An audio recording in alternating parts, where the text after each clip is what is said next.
Egy lélek se jár erre, de még egy erdei állatnesze sem zavarja meg a csendet. Kihalt egy vidék ez. Csupán az eső utáni szellő töri meg a természet hallgatását. A táj mocsaras, a színek enyhén fakók. Éppen most ütött hajnali 2 az óra. A helyszín nem más, mint Norvégia északi része, messze túl az északi sarkkörön. Itt bújik meg a fjordok között Tromsø városa. Ez lesz az otthona 3 héten keresztül annak a szegedi és debreceni vegyészcsapatnak, akik kutatni jöttek ide, a világ legészakibb egyetemére.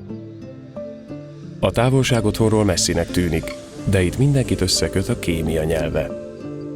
Talán egy egészen más szemlélettel térnek haza innen, Európa tetejéről.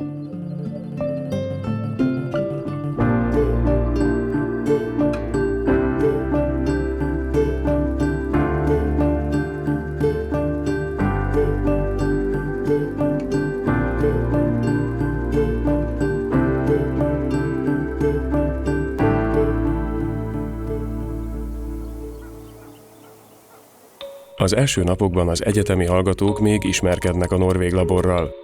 Megtanulják, hogyan is folyik a kutatás itt a messzi északon.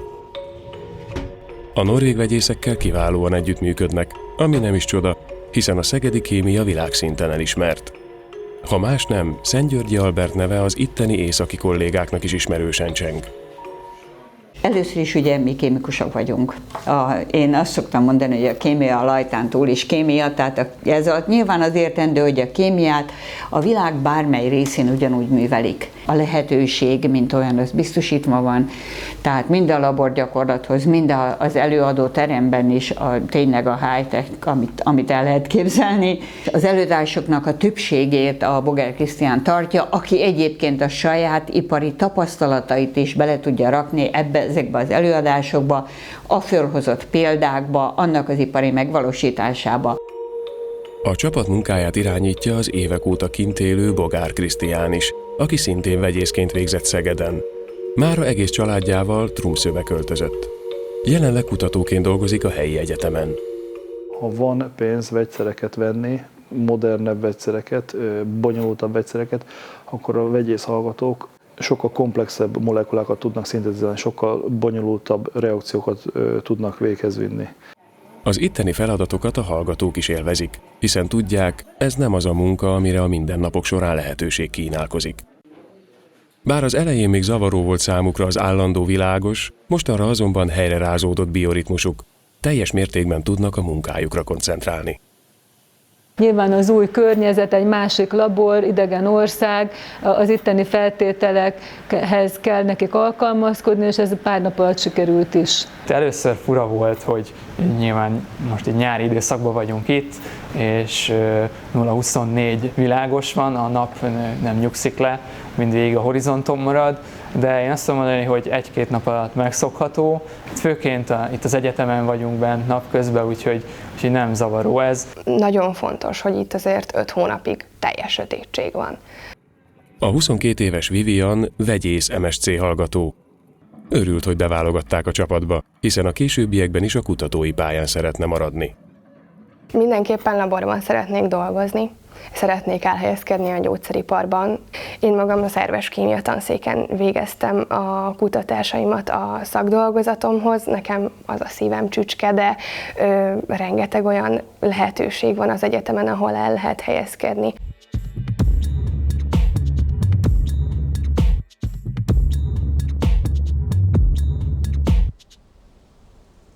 Nagyon jól dolgoznak, ügyesek, motiváltak, 4 fős csoportokban dolgoznak, minden csoportnak van egy vezetője, aki a legtapasztaltabb.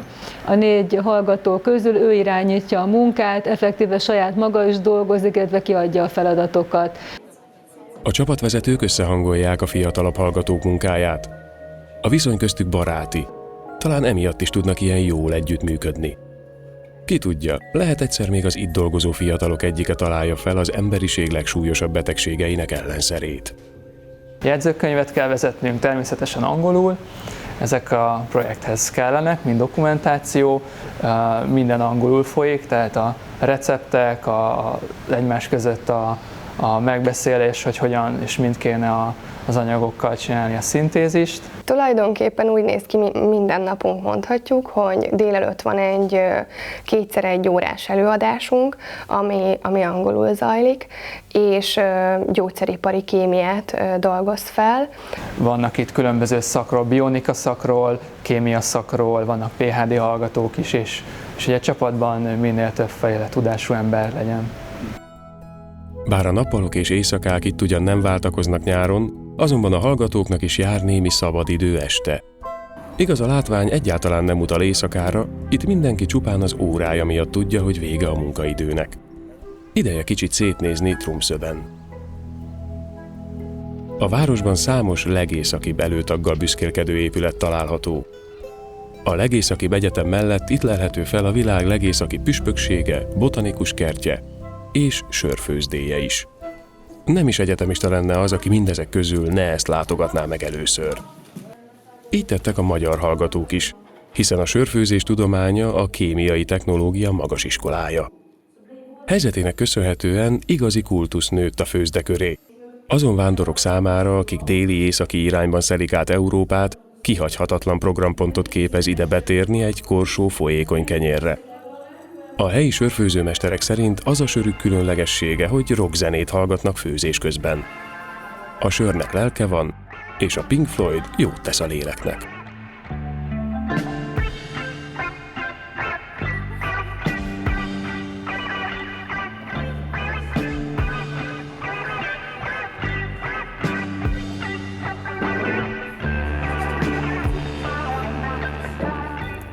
A norvég állam óvatos az alkohollal, főleg itt északon. A fél évig tartó sötét éjszaka miatt hajlamosabbak az emberek depresszióba esni. Gondoljunk csak bele, Tromsø olyan északon helyezkedik el, hogy sok történész kételkedik benne, hogy ilyen szélességi körön egyáltalán a vikingek letelepedtek volna. Nem könnyű az élet itt a jéghátán. Az állam azért tesz, hogy innen az emberek ne menjenek délre. Decentralizált legyen, az állami szervezet is decentralizált, az emberek is ne egy helyre települjenek, nem mondjuk az ország alsó egyharmadába, hanem mindenütt legyenek. Így egyáltalán nem kirívó eset az, hogy mész mondjuk 10 kilométert, ott egy ház, aztán mész megint 10 kilométert, és megint ott van egy ház. Ugye a skandinávokra jellemző, hogy ők nem szeretnek nagyon közel élni egymáshoz, tehát azért vannak nagy porták. A porták ugyan nagyok, ám a kertesház tulajdonosok úgy gondolják, hogy arra az alig 2 hónapig tartó nyárra minek levágni a füvet. Úgysem élvezhetik sokáig. Emiatt az egész város hemzseg a rendezetlen udvaroktól, a legkülönfélébb gyomnövények szaporodtak el. Némelyik már fásszárat is eresztett. Egy ilyen látványra pedig főleg nem fognak nekiesni a fűnyíróval. Egyesek megpróbálnak egy sátor alakú ponyva alatt egy kis háztáit termelni, még ha csak mutatóba is. Legalább az illúzió meglegyen. Itt a 70. szélességi kör alatt szinte semmi sem terem meg, minden élelmiszert ide kell szállíttatni drágán. De legalább ezért a pénzért minőségi alapanyagokkal töltik fel a kisboltokat. Ez Skandináviára jellemző, hogy nagyon figyelnek arra, hogy mit tesznek az emberek, mert amit eszünk, abból leszünk. Jobb minőségű ételből sokkal kevesebbet kell fogyasztani, mert sokkal jobb a telítő értéke. Egy skandináv úgy gondolkozik, hogy a helyi ipart szeretné támogatni, a helyi mezőgazdasági termékeket akarja fogyasztani, hogy a helyi parasztságot támogassa. A norvég gondolkodás egyik fő tényezője, hogy nincs a svédekhez óriási méreteket öltő bevásárló turizmus. Hiába kapnának meg mindent fele annyiért. Tudják jól, hogy a hazai gazdaságot kell támogatni, mert hosszú távon ennek ők a nyertesei. A barátok, a kollégák által, hogyha ott van a polcon, akkor se fogja levenni, akkor is megnézi, hogy a helyét vegye meg. És már évek után én is ide jutottam, hogy mondjuk a holland paradicsom 20 korona, a norvég meg 35, és ami lehet, hogy majdnem dupla annyiba, vagy néha dupla annyiba is kerül, én is a norvégot veszem meg. Ahogy telnek a napok, a tanárok és a demonstrátor vezetők egyre elégedettebbek a hallgatók munkájával. Mostanra már teljesen megszokták a szélsőséges sarkvidéki körülményeket. Ügyesen dolgoztak a hallgatók, mint a csapatomban, mint pedig a többi csapatban is. A hozamok kiválóak, 98, illetve 98% feletti hozamokat kaptunk, melyek abszolút nagyon jók. A csapattagok zöme még 22 éves sincs, mégis rájuk lehet bízni az olyan gépekkel való munkát, melyek költsége egy autó árával vetekszik. A nagy hatékonyságú labormunka egyaránt köszönhető a fejlett eszközöknek és a hallgatók precíz munkájának. A hozam az azt jelenti, hogy a kiindulási anyag hány százaléka alakul át a termékké. Tehát például ma felraktunk 10 millimol kiindulási anyagot, és azt egy kémiai átalakítással egy termékké alakítjuk, és a hozam azt jelenti, hogy a 10 millimolból hány millimol terméket kapunk. Nyilván az abszolút 100% az csak egy elméleti dolog, de a 99% az elérhető, és annál jobbat nem is várhatunk. Mi 98%-os hozammal dolgoztunk, úgyhogy azt kell mondjam, jól végezték a hallgatók a munkát. This is a place where I don't feel alone. This is a place where I feel at home. Azt nem lehet mondani, hogy a madár se jár erre, mivel a táj igen gazdag madárvilággal rendelkezik. Ezt a hallgatók is megtapasztalták. A hétvége nekik is pihenés, így elindultak a környék fjordjai felé felfedezni a vidéket. A kirándulás a norvégok körében is népszerű, ami nem is csoda, hiszen errefelé lépten nyomon lélegzetelállító panorámába lehet csak ütközni.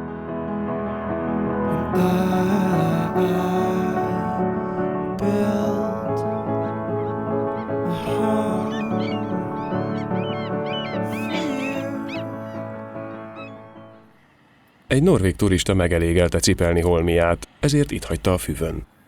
Tudja jól, hogy senki nem fog hozzányúlni, amíg ő távol van.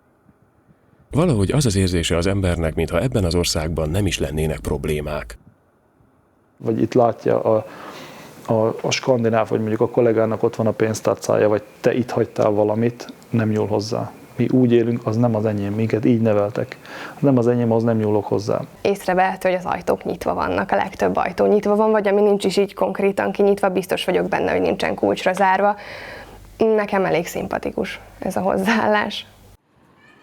Számunkra már-már utopisztikusnak tűnik a norvég állam. Gazdaságilag a jólétük oka az 1970-es években feltárt tengeri kőolajmezőkre vezethető vissza. Azonban ez több annál.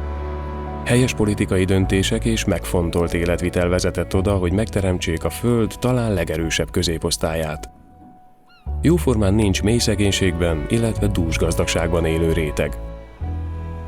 Néhány gazdag van, senki nem foglalkozik velük. Nagyon erős állami szervek vannak, amik védik az állampolgárt, hogy a nagyon-nagyon tehetős emberek, akik igazándiból a gazdaságot hajtják, ne tudják kihasználni a társadalmat. Nagyon nyugodtan lehet itt alkotni, mert a lehetőséget biztosítják, az anyagi javakat biztosítják hozzá, tehát nem kell azzal foglalkozni, hogy most akkor mi lesz hónap. Tehát itt biztosítva van a jövője. Annak, aki ide beteszi a lábát, egészen biztos. De itt Tromsøben az egész légkör nyugodt. Hogy is mondjam, a hétköznapoknak a megváltása, amikor bekerülhetek laborba, ezért biztos voltam abban, hogy itt szeretnék maradni, úgyhogy azt hiszem, hogy az életemben is ezt szeretném, hogyha laborban dolgozhatnék.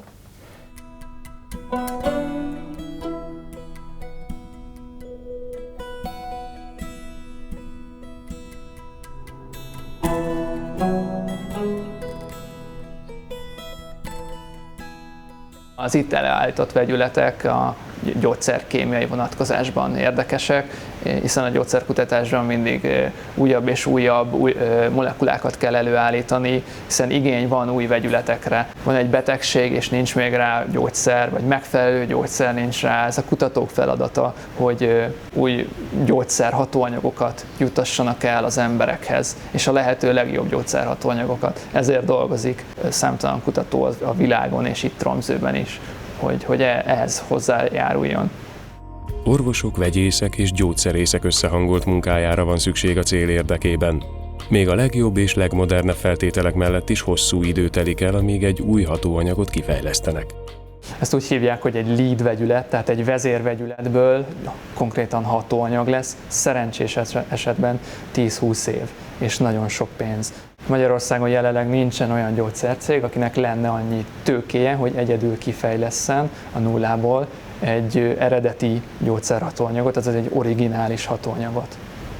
Amíg egy-egy gyógyszer a patikák polcára kerül, rengeteg teszten és vizsgálaton esik át. Egy új hatóanyag kifejlesztése akár $1 milliárd is kerülhet.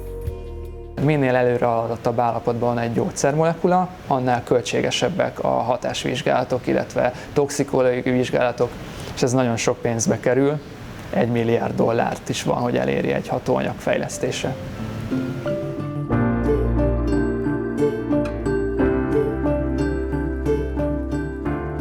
Ilyet az itt élő norvégok sem láthatnak sokáig.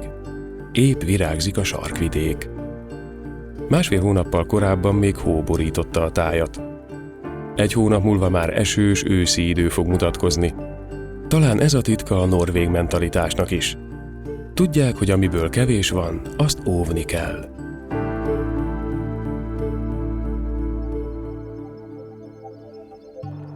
A norvég tengeren kitermelt kőolaj szinte teljes mértékben exportra megy. Az országban vízi erőművekkel állítják elő a szükséges energiát. Természettudatosan gondolkodnak, a festői szépségű tájaikat pedig szeretnék megőrizni a későbbi generációk számára is. Ezt nem kényszernek, hanem kötelességként élik meg. A természet szeretetére való nevelést már kisgyermekkorban elkezdik. A gyerekek, legyen az óvodás, kisiskolás, de lehet az egyetemi hallgató is, tehát már felnőtt. Itt kimennek, ez meg van szervezve, ezt az állam fizeti a buszt, tehát nem a kisiskolásnak a szülei, kimennek akár busszal, vagy csak kigyalogolnak, és már az óvodások is, és lehajolnak, és megnézik, nem letépik, fölemelik, bemutatják, lehajolunk, közelről nézzük meg, ebbe a szemléletbe fölnőni. Itt Norvégiában nagyon figyelnek arra, hogy minden környezetkímélő legyen, amennyire lehet. Még fokozottabban ügyelnek arra, hogy tehát hogy semmilyen vegyszer, vegyi anyag ne juthasson ki. Ha már csak Európában minden ember így gondolkozna és így gyűjteni a szemetet, már az nagyon sokat segítene. A jólétüket nemes célokra használták fel. Egy olyan fejlett társadalmat építettek ki, amely leginkább azzal jellemezhető, hogy igazságos. Nem véletlenül fordult meg sok hallgató fejében is, hogy egyszer talán, ha csak néhány évre is, de itt szeretnek kutatni a Tromsøi Egyetemen. Én magam tudok már a csoportban olyan hallgatóról, aki Skandináviába akar jönni. Pár évre biztosan. Szívesen jönnék ki ide, és dolgoznék itt pár évet. Motiváció kell, motiváltnak kell lenni, de én ezt látom az itteni hallgatókon, hogy őket tényleg érdekli a kémia, és azért vannak itt, mert ők tényleg szeretnének újat tanulni, és már előttük lebeg az, hogy vajon hol fognak majd idővel dolgozni, akár külföldön, akár az iparban. És nyilván olyan lehetőség is van, hogy az ember összegyűjti a külföldi tapasztalatokat, magát a tudást, hazaviszi Magyarországra. Tromsøben egy ilyen nyugodtság lángi körül az egész csapatot, hát kíváncsi leszek, hogyha hazaérünk, akkor ez hogyan fog minket megváltoztatni. A hallgatók egy életre szóló élménnyel gazdagodtak itt a sarkvidéken. Talán néhányan még visszatérnek, hogy egyszer még magasabb szinten műveljék a kémiát. Az úgynevezett sarki láz az ordékhajlat ellenére sokakat elkapott. Az emberek nyugodtan élnek, mert nagyon nagy a respekt egymás iránt. Ember embernek nézi a másikat, és egy svéd, egy norvég, a legnagyobb öröm, a legnagyobb kikapcsolódás neki, amikor a termoszba a kis kávéját, süteményét, amit megsüt otthon a kávé mellé, ezzel kimegy és leül az erdőbe, és teljesen kikapcsolódhat, hallja a madárcsicsergést, érzi, hogy fúj a szél, lengedezik a szél, süt a nap, a napot azt nagyon szeretik. Érthető, hogy miért, mert nem mindig süt. Krisztián szerint bőven lenne mit tanulni a norvégoktól. Egy ilyen társadalom elérése nem feltétlenül pénzkérdése, sokkal inkább a fejünkben dől el minden, és változtatni sosem késő. Egyszer el kell ide jönni, akár húzamosabb időre is, hogy az ember lássa, így is lehet élni. Az itt szerzett tapasztalat otthon kamatoztatható. Mindez csupán szemlélet kérdése. és ideig, hogy eljusson az ember, az nagyon sokat kell tanulni, de nagyon megéri, hiszen itt egy ilyen millióben együtt dolgozni az itteni neves emberekkel, az felemelő érzés. Jó érzés segíteni. És könnyű segíteni, amikor az embernek van tudása, tapasztalata. Nagyon sok csodálatos dolog van a természettudományokon belül, amire érdemes odafigyelni. Ez működni fog, így csináld, és látom a kollégán vagy a hallgatóimon, hogy igen, ez tényleg működik, és boldog, ez mindennél többet ér.